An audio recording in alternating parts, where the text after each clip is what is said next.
What's up mga tropa? Scooter Kid na naman. You know, may mga nag-request kasi ng crystal effect na candy blue at candy red ang finish. Kaya eto, gumawa tayo. At ito yung Honda Click i125 natin na front top cover mga tropa. Dati siyang black, luma na. Ginawa natin dyan, nilihan natin, number 800 wet sanding ano. So ngayon, bubugahan natin to ng primer.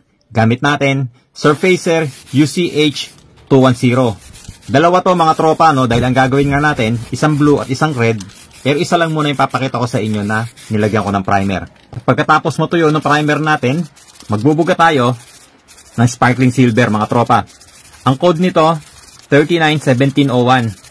So ang ginawa ko dito, 2 hanggang 3 coats mga tropa. Dahil mamaya magliliha tayo. Pinatuyo nating maigi at ngayon naman nag-wet sanding tayo. Gamit natin number 800 na liha. Pinaka-importante to mga tropa, dapat wala kayong mamimiss na part. Dapat mapadaanan nyo lahat yan ng liha para hindi dumulas yung CFX solution natin. At habang pinapatuyo natin to, maghahalo tayo ng Crystal FX solution.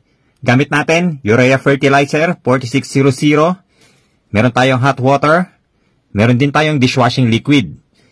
So ang mixing ratio nito mga tropa, 1:1. Kung gaano karami yung urea fertilizer, ganun din kadami yung mainit na tubig. So ang gagamitin ko ditong measuring cup, itong lagayan ng cup noodles, naglagay ako ng 1 cup ng urea fertilizer. Alright, sali natin and then lalagyan naman natin ng 1 cup din na mainit na tubig. Mainit na tubig kailangan mga tropa para ma-dissolve yung urea fertilizer. Ngayon, kung hindi agad-agad na-dissolve yan or merong natira, pwede nyo ring isa lang yan sa kalan para uminit ulit yung tubig. And then, after mahalo at ma-dissolve yung mga granules ng fertilizer, pinatakan natin yan ng dishwashing liquid. 3 hanggang 5 patak, okay lang yan mga tropa. So, ayan, ready na to. Alright, so tuyo na itong mga front top cover natin, ano? Nalihan na nating maigi yan mga tropa. So, katulad na sinabi ko kanina, dapat maganda yung pagkalihan nyo para sure ball na hindi dudulas yung CFX solution natin. Malalaman nyo lang kasi yun na hindi nyo nalihang maigi kapag hindi gumana or nabuo yung crystal effect natin. So ito yung crystal effect solution natin. Isinaling ko lang to sa mineral water na bote, no? Para madali ko maibuhos. Tapos, ito pa isa natin gagamitin mga tropa. Crystal effect solution din to. Ibinuhos ko lang dito sa cardboard, ano? At saka ako pinatuyo yan sa araw. So kasi pag natuyo itong crystal effect solution, mga tropa, nagiging solid to. Nagiging parang asin. So ganito yan mga tropa, oh. Tignan nyo, buo-buo. So doon sa mga nagtatanong kung ano yan, yan din yung crystal effect solution na nasa bote, inilagay ko lang dito sa cardboard, saka ako pinatuyo sa araw. Kaya naging solid yan mga tropa. Mamaya makikita nyo kung paano gamitin yan. At ngayon, bubuhusan na natin to ng crystal effect solution mga tropa.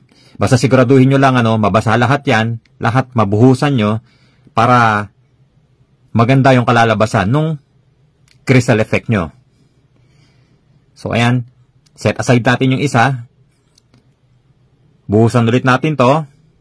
Ngayon mga tropa, yung sobrang crystal effect solution, itabi nyo yan, magagamit nyo pa yan sa susunod. At dahil tanghaling tapat at mainit na mainit ang panahon, 30 seconds lang mga tropa, pwede na nating dut-dutin to ng screwdriver. Binabasa ko yung dulo ng screwdriver mga tropa, no? Yung mga tumapon ng crystal effect solution sa lamesa.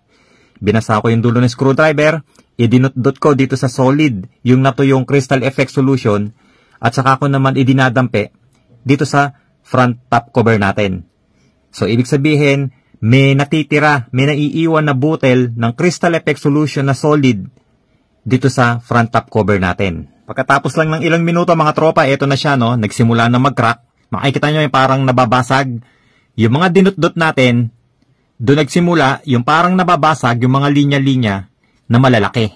Kaya natin dinudut-dut yan ng screwdriver para makakuha tayo ng magandang linya na malalaki. After ng mga 10 minutes mga tropa, complete dry na to, no? Napuno na siya ng mga crack. Natuyo na rin lahat yung crystal effect solution natin. So, ito na itsura niyan mga tropa. Pero wag na wag niyong hahawakan yan ha, para hindi masira. Dahil parang nakapatong lang yan mga tropa. Madali yan matanggal. So next step, magbubuga na tayo ng black. Light coat na black 3109 mga tropa. Ibig sabihin, manipis na manipis lang. Huwag nyong kakapalan dahil pagka kinapalan nyo yan, mahihirapan kayong tanggalin yung black. At after matuyo ng black, kukuskusin natin to gamit ang Scotch Brite. Tubig na may konting sabon mga tropa. So ayan ano, unti-unti lumalabas yung design mga tropa. Pero dapat hindi nyo naman panggigigilan yan. Sakto lang. Makikita nyo, lalabas din naman yung pinaka-design yan. Matatanggal yung Crystal Effect Solution na mga linya-linya, maiiwan yung mga kumapit na pinturang black. So, ayan mga tropa, no? Ganyan lang. Diba? Simple lang. Binanlawan natin yan at pinatuyo nating maigi mga tropa. At eto na itsura niyan. Papakita ko muna sa inyo ng malapitan yung itsura ng Crystal Effect na nagawa natin bago tayo maglagay ng candy colors. So, tignan mo mga tropa.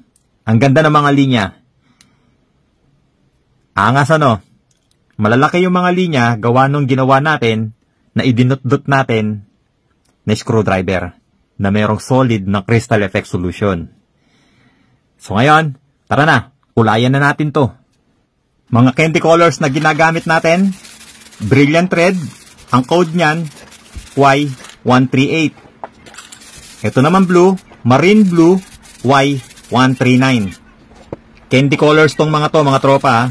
Ang candy colors kasi, translucent or semi-transparent. Tapos, top coat na tayo. Gamit natin, Clear 1128. Top coat na to, mga tropa. 3 layers ang ilalagay ko dito. At pinatuyo natin maigi, mga tropa. Saka tayo nag-wet sanding. Nilihan natin yan gamit ang liha na number 800. Kaya kung mapapansin nyo, no, wala na yung kintab dahil nga nagliha tayo. Ang purpose nito, pinakinis natin yung top layer nung top coat clear na ibinuga natin. At ngayon, magbubuga na tayo ng final coat ng top coat clear. Yun ulit ang gamit natin, Clear 1128. Pero ang application, wet application mga tropa. So kung titignan nyo, no, dahan-dahan lang yung pagbuga ko para mas marami yung clear na dumampi o mailagay ko dito sa front top cover natin. Nang sa ganon, magkaroon siya ng effect na parang wet look.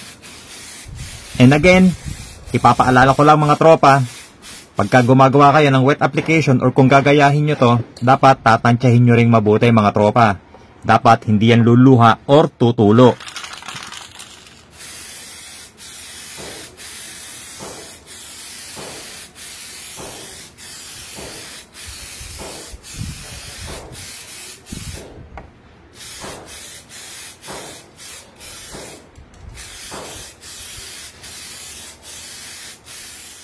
Alright mga tropa, tapos na itong project natin. Tapos na itong Honda Click i125 natin na front top cover na naka-crystal effect at naka-candy colors.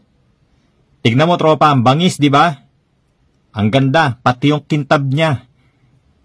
Pinong-pino. Sa mga nag-request nito, sana napasaya ko kayo. Sana nakakuha kayo ng idea. Sana nakakuha kayo ng kaunting kaalaman kung paano gumawa ng crystal effect. Pati na kung paano mag-mix ng crystal effect solution natin. Yung urea fertilizer mga tropa, mabibili mo yan sa mga agricultural supplies. Meron din naman yan sa Lazada at Shopee. Marami yan mga tropa. So, again, maraming salamat sa lahat ng sumusuporta sa Scooter Kid. Salamat sa lahat ng followers, subscribers, at star senders. Maraming salamat sa inyo. Mula dito, sa Facebook, hanggang sa YouTube, at saka sa TikTok. Maraming salamat sa lahat na nagpa-follow sa akin. At syempre, maraming salamat sa Samurai Paint Philippines. Samurai Paint lang sa kalam. So, paano mga tropa? Takits na naman tayo next video. Ride safe palagi. Peace!